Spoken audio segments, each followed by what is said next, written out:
Hi, I'm Dr. Perry Shieh from the Department of Neurology. Today I'm going to be talking to you about Duchenne muscular dystrophy, the diagnosis and management. So I think this lecture is really to give you a little idea of how a clinician sees these patients. And so I think as a good starter, it would be nice to see, to give you a case, to give you a little idea of how these patients look when they come in to see me. So this case here is a 6-year-old boy at the time when he came to see me, and he was walking a little funny, according to the parents. But he was first noted to be perhaps not quite normal at the age of 2.5, but it was actually a problem with speech. The parents said that he just wasn't speaking very well. And by 2 years and 9 months of age, the school district actually began providing speech therapy and language therapy. At the age of 3, he was only able to speak 2 words. But by the age of 4, he was starting to catch up and he was speaking full sentences. The family was told by a number of clinicians that he had some type of mixed expressive and receptive language delay, but that was all that they were told. He was also noted to have some mild autistic features. He would not walk on the sand or grass because of how it felt. He had obsessive and compulsive type of features. For instance, he would not tolerate smells or sounds, and he was very rigid and would often have outbursts if things did not go his way. And because of these behavioral issues, he was started on ADHD medications at the age of 4. He had some other evaluations, just general medical evaluations at the age of 5, and it revealed some abnormal liver function tests. And based on this, they proceeded with a liver biopsy to see if there was something wrong with his liver, but that was normal.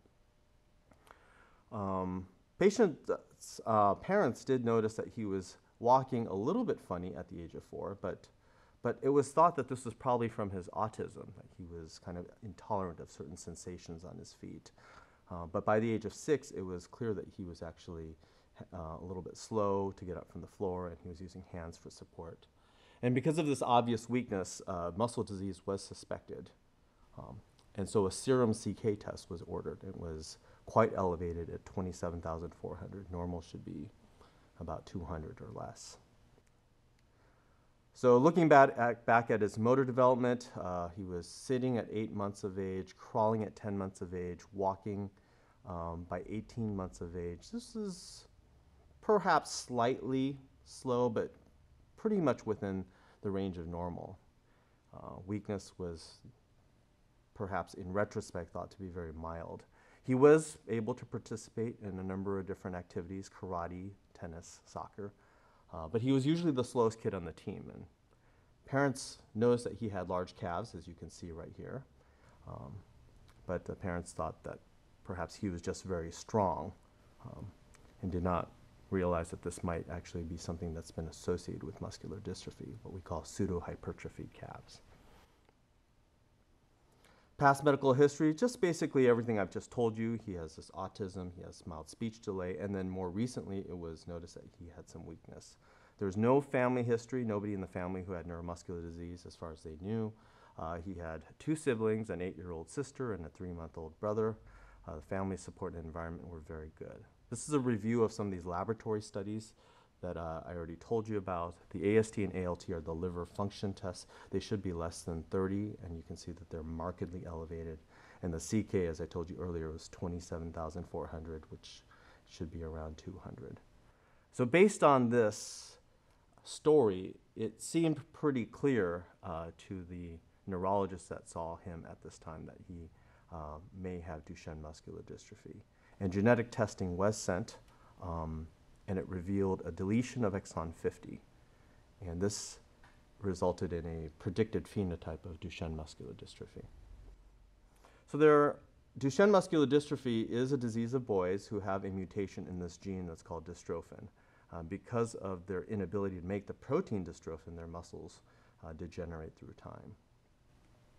On this slide here, you can see that dystrophin is illustrated as this yellow protein that appears to link the intracellular cytoskeletal elements, the actin filaments, to this membrane-bound complex that's called the dystroglycan-associated glycoprotein complex.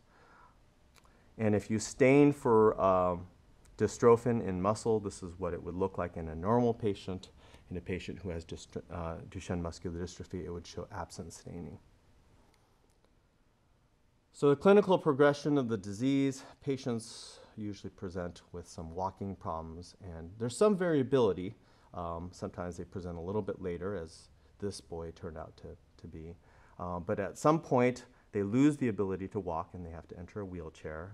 And then there's limited use of arms, and eventually they cannot feed themselves, they cannot breathe on their own, and they would require ventilation, and this ultimately would result in death.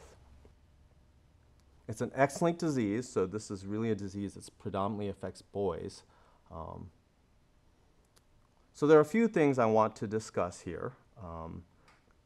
For the remainder of this part 1 lecture, I would like to talk about the consequences of delay in diagnosis, and I would also like to talk about testing in the mother. In part 2 of this section, we'll talk about why the gene mutation results in a predicted phenotype of Duchenne. In part 3, we'll talk about standards of care for Duchenne muscular dystrophy. So diagnosis, we really want to make the diagnosis as early as possible because that allows us to be able to start certain treatments like steroids and stretching, because this will prolong the ambulation for the patient. Steroids help with strength. It improves the strength of these muscles. It reduces the slow deterioration that we see in the muscle. And stretching helps to maintain the flexibility that's required for a patient to be able to continue to walk. The mother also has this 3-year-old boy, and she did not have the opportunity to take any measures to avoid having a second child with Duchenne muscular dystrophy. It's subsequently been shown that this child actually does not have Duchenne muscular dystrophy, but of course, if he had, then she would not have had any opportunity should she have wanted to avoid this pregnancy. There's a study in the United Kingdom that was recently published talking about collectively how long it takes for patients to be diagnosed with Duchenne muscular dystrophy. And the mean age of onset of symptoms is usually about 2.7 years of age. The patient is typically then presenting to a doctor at 3.6 years of age. A CK, that serum CK test, is sent a little bit later, and the diagnosis is usually made shortly after that. So as you can see, the typical delay in diagnosis is about 1.6 years, and this is something that perhaps we can do something about to reduce this delay. Genetic testing in the mother, it's important for us because, as this case illustrates and many other cases may illustrate, family planning is something that a lot of patients' families really want to have the opportunity to have. But it's also important to note that the mother has a risk of cardiomyopathy. And this has been studied in a number of different studies.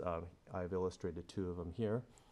There's this longitudinal study of almost 200 female carriers of Duchenne and Becker. And it was noted that 45% had some level of abnormality on echocardiogram testing.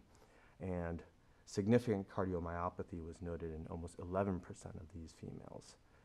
There's another study that showed a 9-year follow-up of almost 100 women. It was a Dutch study, and it revealed that 11 carriers out of these 99 actually had dilated cardiomyopathy. And 3 of them had cardiomyopathy at the start of the study, so therefore 8 of them developed cardiomyopathy over those 9 years. This is a table that was taken from that study, and as you can see here, these are the 11 patients.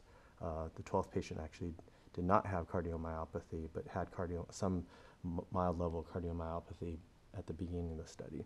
But what I have shown here is 4 patients circled here who were actually quite young, 35, 27, 34, and 22 at the beginning of the study. And so as you can see, a number of these mothers actually developed cardiomyopathy at a significantly young age.